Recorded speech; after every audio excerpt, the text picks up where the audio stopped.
Hey guys, welcome to another video. Blessings here today.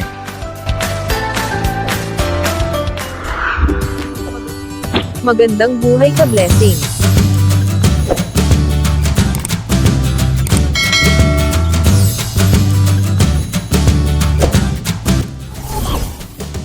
Ano po ba talaga ang dahilan at malimit, delay ang cash grant ng mga benepisyaryo? Dalawa. Ano po? Dalawa. Una, kayo ba'y compliant? Tandaan ho natin, ito hong 4PC, hindi ito parapol. Ito, ang technical term nito ay conditional cash grant. You have to follow yung ating kondisyones ng 4Ps. Napapapasok nyo ba ng ayos yung mga bata? Baka naman yung mga bata nyo ay nasa sugalan, nasa tungitan, napapapasok nyo ba? 85%. Ano po? Napapacheck up ba yung mga bata? Nakakapag-deworming pa yan? Nakaka-attend ba kayo sa mga family development seminar? Ano po? Yan po yung maaaring isang dahilan. Ano? Non-compliant po kayo. Pangalawa, kagaya po nito, may reassessment at revalidation. Tandaan po natin, 1.2 million, 1.4 yata, 1.1 million mahigit, ang dapat po'y tanggal. Baka kasama po kayo dyan. Pinaglaban po ng pamunuan ng DSWD, kayo po'y manatili.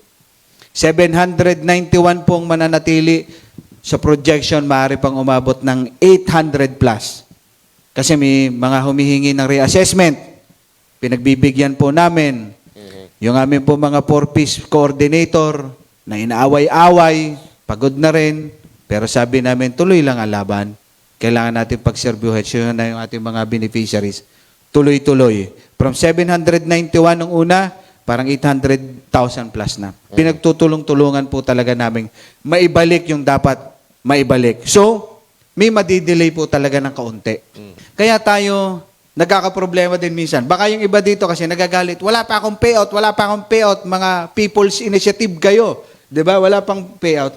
Pero baka hindi na po kayo talaga active. Baka tinanggal na po kayo. So, ang tanong nito, leads, paano malalaman? Itatanong po natin sa ating mga municipal link, tanong po natin sa ating mga city link, kung kayo po ba ay retain pa. Kung kayo retain pa, yun po. Maaari po tayo mag-follow up. Pag tayo po yung nag-follow up, ano po, maaari pong it's either nga tayo kasama sa nire-reactivate ngayon, ano po, o kasama na tayo sa tumatanggap ngayon. Kasi kanina, natabunan lang yung isa. Sino ba yung isa na nagte-thank you naman? Kasi nakabalik siya. Hindi, ang ano lang kasi ito may singit ko rin lang. Marami kasi, may mga reklamo tayong nababasa sa Facebook Live natin. Pero kung titignan mo, yung sa dami ng 4Ps na walang reklamo, malamang iyon yung talagang mga sumusunod sa mga requirements, kaya hindi nagkakaroon ng problema. Naintindihan naman natin yon. Pero talagang kailangan nilang matandaan na yes, may mga reactivation, may mga revalidation, may mga inclusion.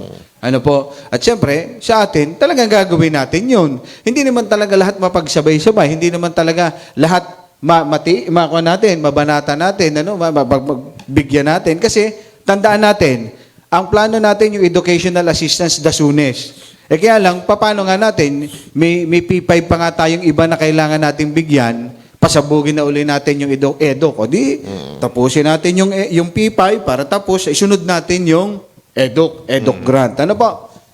May reactivation, babalik tayo ha, para hindi na tayo magkagulo-gulo. May reactivation tayo. Sinong nag-request ng reactivation?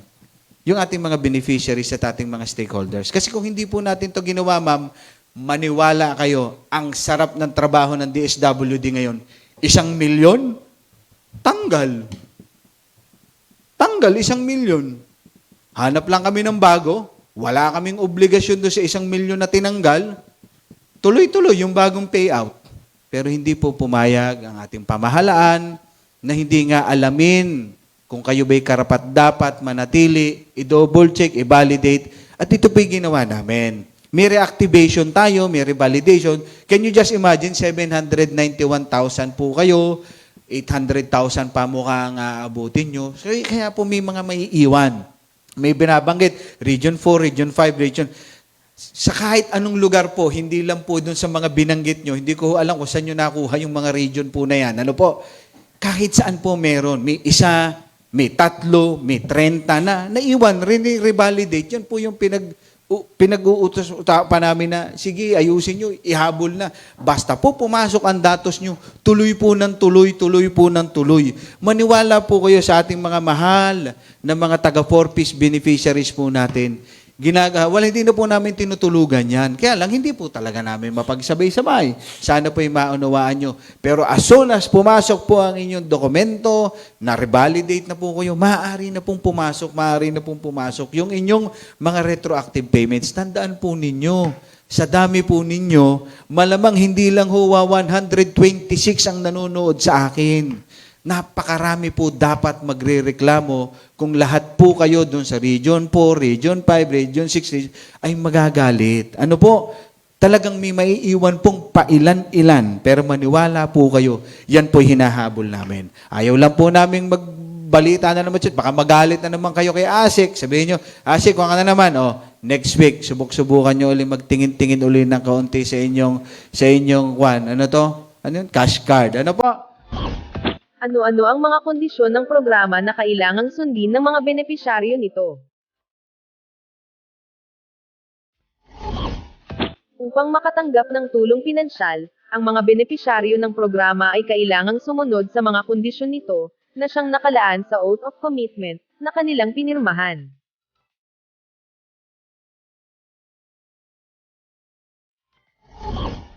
Ang mga kondisyon na kinakailangan nilang sundin ay ang mga sumusunod. Ang mga batang nasa 3 hanggang 18 taong gulang, ay kinakailangang pumasok sa eskwela ng hindi bababa sa 85% ng kabuuang bilang ng klase.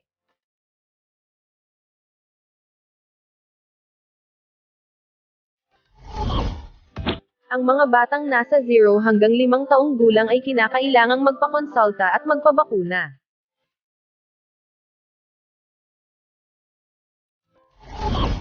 Ang mga nagbubuntis ay dapat magpapakonsulta sa mga health centers sa panahon ng pagbubuntis at kapanganakan, at kailangang magpapaanak sa mga lisensyadong propesyonal lamang.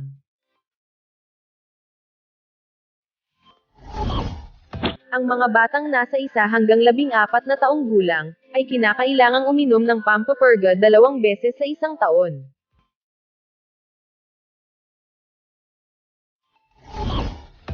Ang isa sa responsableng miyembro ng pamilya, ay kailangang dumalo sa Family Development Session o FDS kada buwan.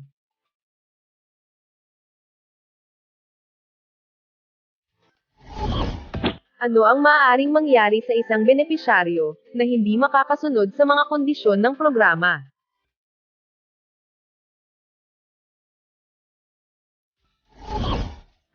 Nakasaad sa batas na ang benepisyaryo na hindi makakasunod sa alinman sa mga kondisyon ng programa ay makakatanggap ng sulat para sa unang abiso, at ang kanilang tulong pinansyal ay masususpindi. Kung ang benepisyaryo ay hindi pa rin nakasunod sa kondisyon, matapos ang sumunod na 4 na buwan,